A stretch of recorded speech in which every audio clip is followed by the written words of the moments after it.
Now, somebody who studies this for a living, not just King Charles or our late Queen, but the royal family, the comings and goings, the ups and downs, is the founder and editor of the Royal Chronicles, Victoria Howard, who joins me here on GB News right now. Victoria, good evening. Just wanted to reflect and share with you what I saw in London today. These columns of people heading towards Buckingham Palace, carrying their flowers, but silent, as if they were numbed or stunned. And it did seem, perhaps not to you, but to the rest of us, even though she was 96, her death came as a shock.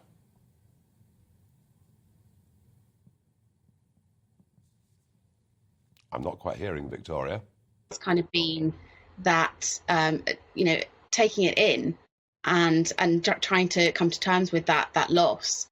It was a nice change, however, to see when Prince Charles arrived, now King Charles, of course, back in London at Buckingham Palace, the cheers and the goodwill that was shown to him. We heard people shouting, "God save the King." They were offering him their condolences, of course, much loved monarch, and of course his mother as well, that he just lost. So I think that was a nice uplift to the tone, but I think it is such a shock. It's closing a chapter on not only British history, but world history. So it's going to take some time to adjust. Us, you've got to be over 75 to even remember a time when she wasn't our monarch.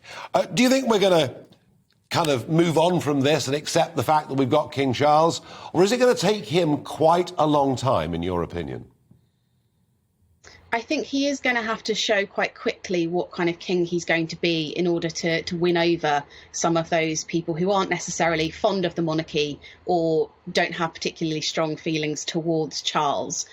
I think we're going to see that in the form of when the coronation comes.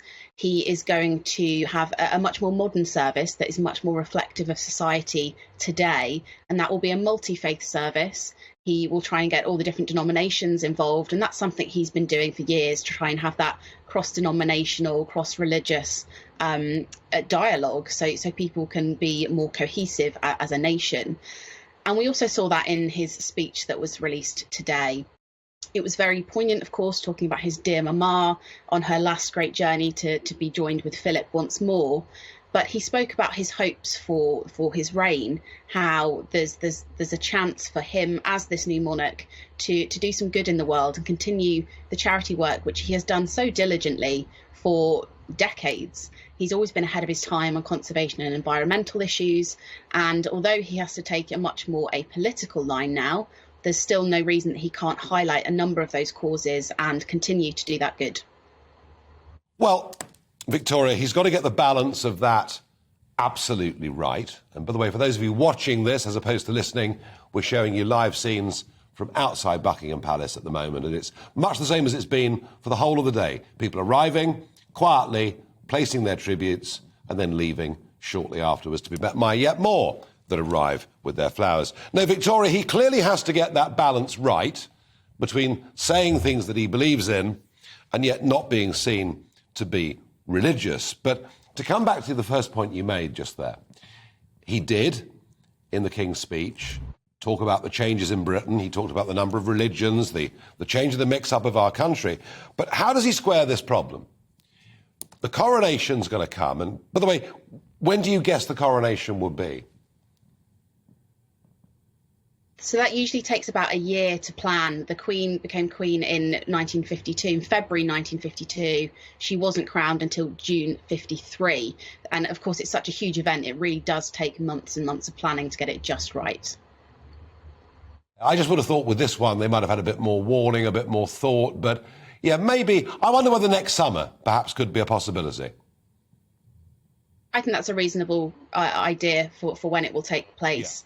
Yeah. But Prince Charles does have to, as you say, square this monarchy in the 21st century as a new king with what society is about today. So particularly now with the cost of living crisis, and this is something Charles has talked about for a very long time. This isn't a new thing in light of this development. It's a slimmed down monarchy. So of course, Prince Andrew no longer is a working royal. Prince Harry and Meghan are no longer working royals. And that's kind of done the job for him.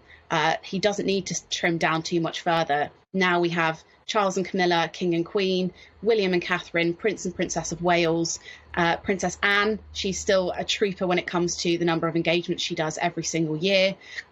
And the Earl and Countess of Wessex, obviously Charles's brother and sister-in-law. I think that is the kind of monarchy we're going to see.